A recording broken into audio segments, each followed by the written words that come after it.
What is up, everybody? This is John with Archer Fish.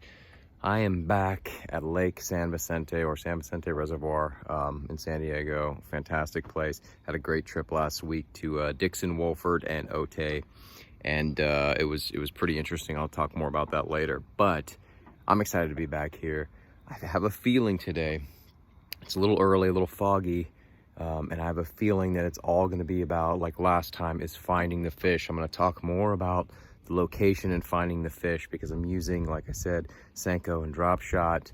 I do throw other things throughout the day, see if it works, but I'm here to catch fish, so I use what's tried and true. But it's all going to be about location today. I have a feeling about that. So that is it. I'll see you in a minute. That was pretty quick. Must have been an awful knot. Always recheck your knots. That would have been my first fish. Never even had a chance to fight it. This was a rod that I hadn't used in a while, so maybe the knot was bad, the line was frayed. I checked the line, it wasn't frayed, but maybe the knot was bad. Who knows? Felt like a decent fish, so we're off to a great start.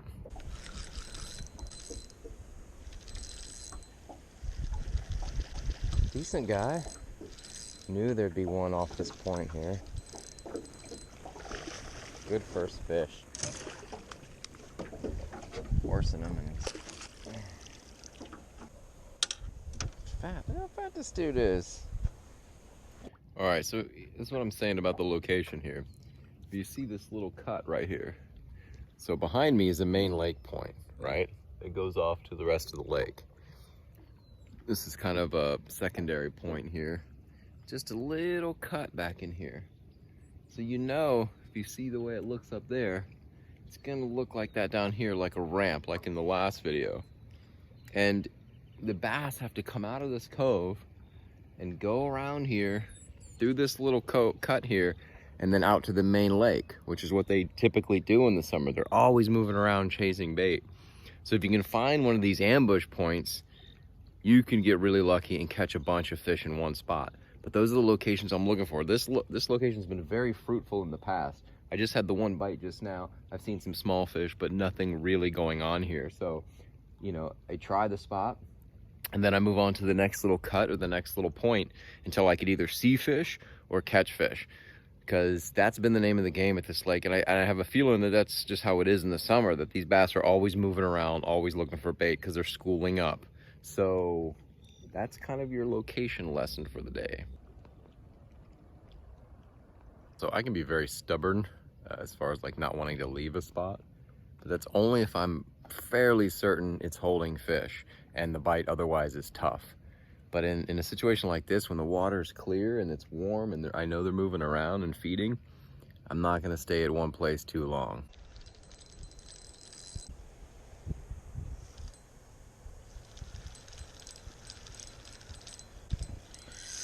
Oh. Doesn't seem that big, but boy, you do not like to see the boat. Not a bad fish. Gonna take care to actually land fish this time. Another chunky dude. Fat little dude. So I've been seeing, you know, sporadic boils along these points, so I may just drift down here because I saw a bunch all the way down and just keep trying to catch some top water fish because that is really exciting. So it's like a little wolf pack separating shad from the school and just dialing in on one little shad.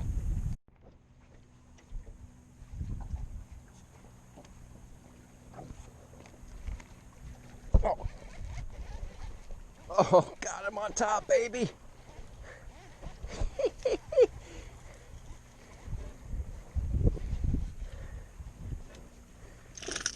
Oh, baby, first topwater bass of the year.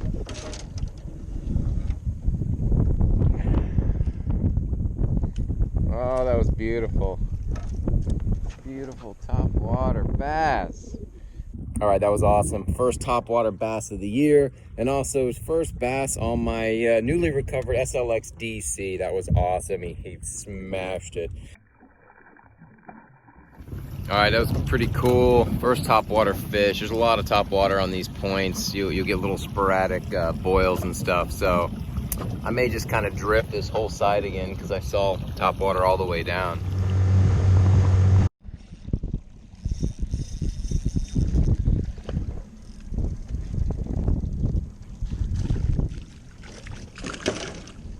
All right, little guy.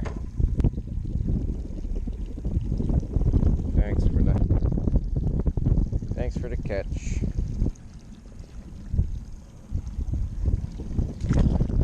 That's like a, I don't know if you can still see it. It's like a 30-pound catfish. Just came up for air right here. No idea what that was. It's like a otter.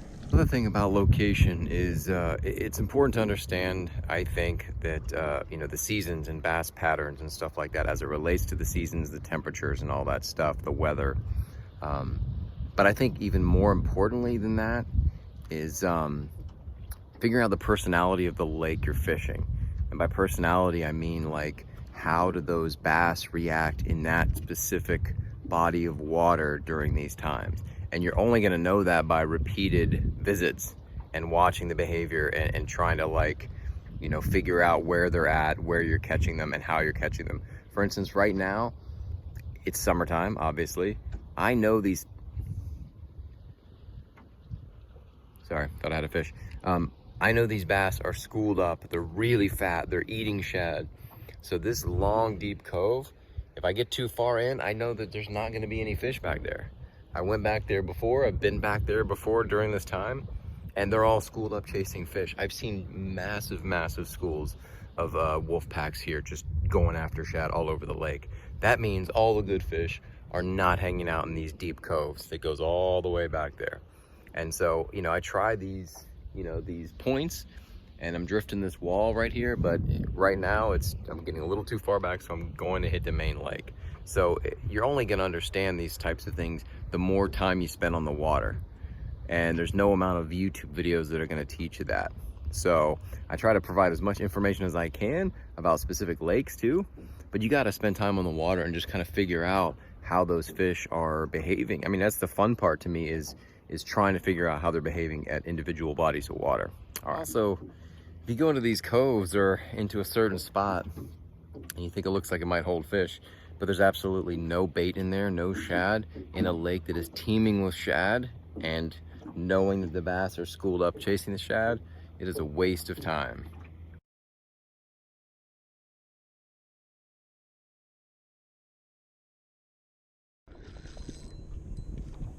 What the fuck? God damn. Couldn't get him out of the fucking tree. Fuck. All right, that sucks. Look, I've lost fish before, but man, when you lose a fish at a lake, that's very frustrating because the wind is really awful.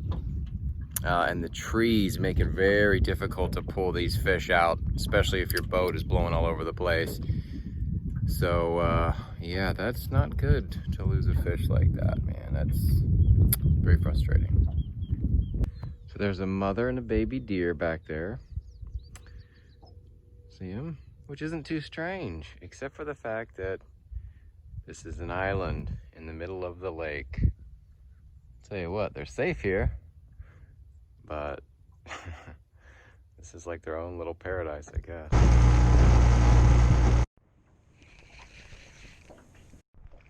Little guy. But you know what? Just happy I got a fish in the exact same spot where I lost the other one. Keep your head above the water. You don't freak out as much.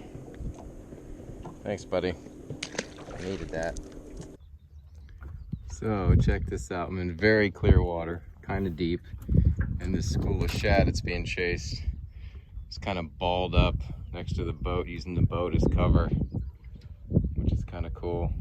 I despise leaving early, but I don't have much choice because the wind is insane. There's just no way to drift the boat where I want it, let my baits go where they want them, where I want them, and it's just kind of hard to find fish this way. I'm pretty sure they're moving all around, but with this wind, there's just nowhere to kind of try to find where they're holding. So I may have to call this an early day, guys. All right, real quick, because it's very, very hot. That's it from San Vicente. The conditions were as such, very clear water. The reservoir is down probably about 4 or 5 feet since I was last here. It was very sunny today, very bright, and the fish were very hard to find. There was a lot of topwater activity off of points and things like that. It was a little scattered. I was able to catch that one, which was really, really cool. But I didn't get another hit on topwater the rest of the day. Caught most of my fish on the drop shot, various colors, like 3 different colors: margarita mutilator, morning dawn, and oxblood red flake. And then the Senko, I think I caught 1 or 2, and that was it. Because of the wind, it's just cutting my day short. I can't do anything because the wind is just out of control. Starting very early today. It was a very rough one. Bad wind, very bright and sunny and hot. So, you know, those fish are deep. I didn't see a lot of shallow activity at all. So, yeah, that is it. If you haven't seen the Castaic Slam subscriber challenge video, check it out, because I got a contest going on for my subscribers. You know, you get a Castaic Slam, the striper, smallmouth, largemouth. You win a t-shirt. So it's cool. It says Castaic Slam on it. Has all 3 fish. Really cool stuff. So yeah, check it out. If you have any questions, just ask me, but check out that video. Thank you so much for watching, everyone. I'll see you tomorrow.